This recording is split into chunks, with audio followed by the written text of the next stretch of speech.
अरे अब कुछ मत पूछ विमला, लाख जतन करने के बाद भी महीने के आखिर तक हाथों में चमन्नी भी नहीं बच पाती।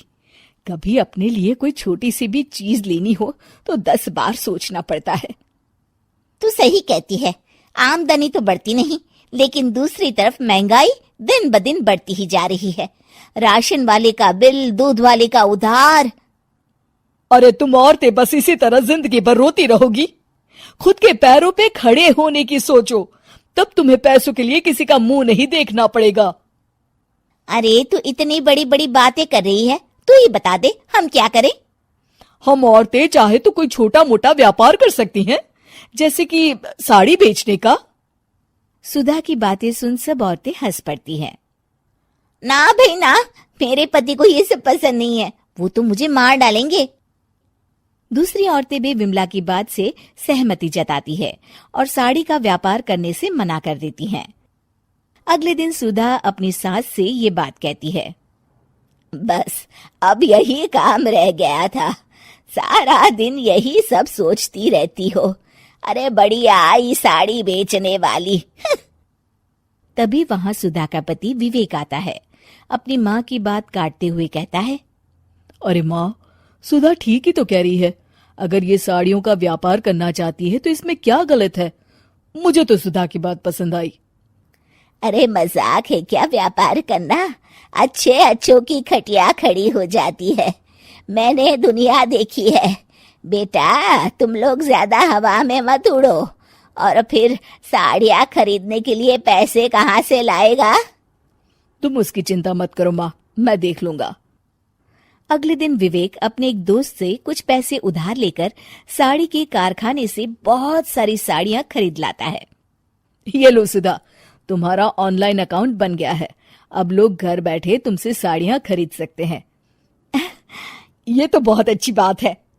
हाँ, और इतना ही नहीं, मैंने इसमें सभी नई डिजाइन की साड़ियों की फोटो भी अपलोड कर दी है। अब बस तुम देखती जाओ। कुछ दिनों के बाद, नमस्ते, मुझे सुधा जी से मिलना है।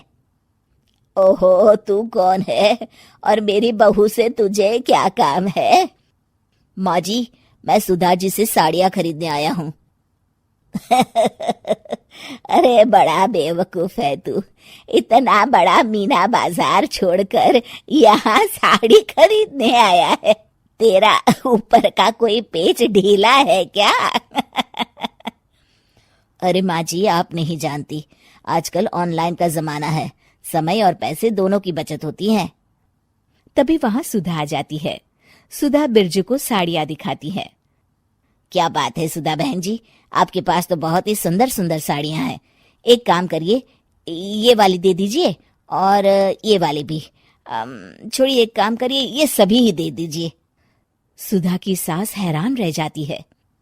अरे इतनी साड़ी का तू करेगा क्या? अरे माँ जी, मेरी बीवी पहनेगी। अरे कितनी बीवियां है तेरी? माँ जी आप भी ना, बीवी तो एक ही है। पहले तो मैं 2-4 साड़ियाँ लेने आया था, लेकिन अब पूरी 20 साड़ियाँ ले जा रहा हूँ। ये लीजिए सुधा बहन जी, आपके पैसे, चलता हूँ। धीरे धीरे सुधा के द्वारा घर में खोली गई छोटी सी दुकान चल पड़ती है और देखते ही देखते सुधा के घर ग्राहकों की लाइन लग जाती है। पैसों की आमदनी देख सुधा की सास की आंखें फटी की फटी रह जाती है। जा बहू, अब तू थोड़ा आराम कर ले, इन लोगों को मैं साड़ियाँ दिखा देती हूँ। माँ जी आप?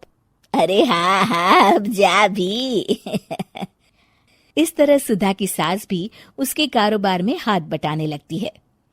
देखो सुधा, तुम्हारा व्यापार तो चल पड़ा।